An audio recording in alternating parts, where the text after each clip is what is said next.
పేరు సుత్తపల్లి శశికీర్తి అండి. మారంపూడి గ్రామం, దుగ్గరాల మండలం, గుంటూరు జిల్లా. మా పిల్లలిద్దరికి తల్లికి వందనం ఇద్దరు పిల్లలకు పడిందండి.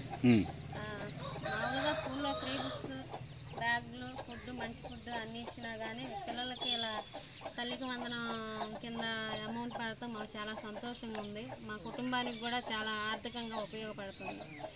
ఈ ఆర్థికంగా మామూలుగా చెప్పినట్టు కూటమి ప్రభుత్వం చెప్పినట్టు నారా చంద్రబాబు గారు చెప్పిన రీతిగా మాకు తల్లి వంద వేయటం మాకు చాలా సంతోషంగా ఉంది.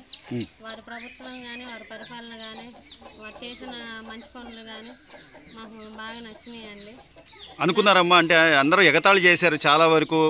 అసలు జగన్మోహన్ రెడ్డి గారు అయితే నీకు 15,000 నీకు 15,000 అని మోసం చేస్తున్నాడు అది ఇదని చెప్పన్నారు. కానీ ఈ రోజున మీకు డబ్బులు మీ అకౌంట్లో పడ్డాయమ్మా? అకౌంట్ చెక్ చేసుకుంటే ఇద్దరు పిల్లలకి 13,000 కలిపి 26,000 పడినాయండి. అసలు మేము అనుకోలేదు ఇలా మా అకౌంట్కి డబ్బులు పడతాయని. మాకు చాలా సంతోషంగా ఉందండి. సో ఆర్థికంగా కూడా కొంచెం నిలదొక్కుకోవాలి ప్రతి ఒక్కళ్ళు అని చెప్పి ఈరోజు రాష్ట్ర ముఖ్యమంత్రి గారు తీసుకుంటున్న నిర్ణయాలు ఎట్లా ఉన్నాయమ్మా? బాగున్నాయండి.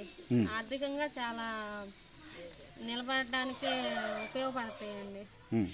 ఏం చదువుతున్నాడు అమ్మా? పెద్ద బాబు ఏం చదువుతున్నాడు, చిన్న బాబు ఏం చదువుతున్నాడు? బాబు 7th అండి, చిన్న బాబు 5th అండి. ఇద్దరికి డబ్బులు పడ్డాయి? ఇద్దరు బాబులకి పడ్డాయండి. సో అంటే ఈ ఈ సుమారు 26,000 రూపాయలు మీకు ఎలా ఉపయోగపడతాయి అనుకుంటున్నారు? మా ఆర్థిక ఇబ్బందులు తీరుతాయండి. అవును.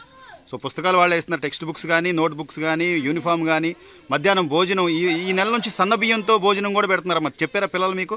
చెప్పారండి. సన్న బియ్యంతో చూసారా మీరు కూడా వెళ్ళేమన్నా? చూడలేదు, చూస్తాము వెళ్ళి. సో మొత్తం మీద ఈ ప్రభుత్వం పరిపాలన ఎలా ఉందంటారు? బాగుందండి. కూటమి ప్రభుత్వం చెప్పినట్టుగానే చెప్పిన హామీలని ఒకదాని తర్వాత ఒకదాని నెరవేర్చుకుంటూ వెళ్తున్నాయండి. పెద్దమ్మా మీరేమంటారు? పెద్దమ్మా చంద్రబాబు గారు చెప్పాడు, వందనాలు, మంచిగా చేస్తున్నాడు, సరిపోయింది అంతవరకు నాయన. ఇప్పుడు గతంలో ఒక పిల్లవాడికే ఇచ్చేవాళ్ళు జగన్మోహన్ రెడ్డి గారు, అప్పుడు కూడా 15,000 అని చెప్పి 13,000 ఇచ్చాడు. ఇప్పుడు ఇద్దరు పిల్లలకు ఒకేసారి ఇస్తున్నాడండి. ఏమా మంచిది. లోకేష్ గారికి వందనాలు, ఆయన గారు కూడా వందనాలు. పరిపాలన బాగుంది. రైట్. చివరిగా ఏం చెప్తారమ్మా మీరు? లోకేష్ గారికి ఏమని చెప్పాలంటే ఏం చెప్తారు?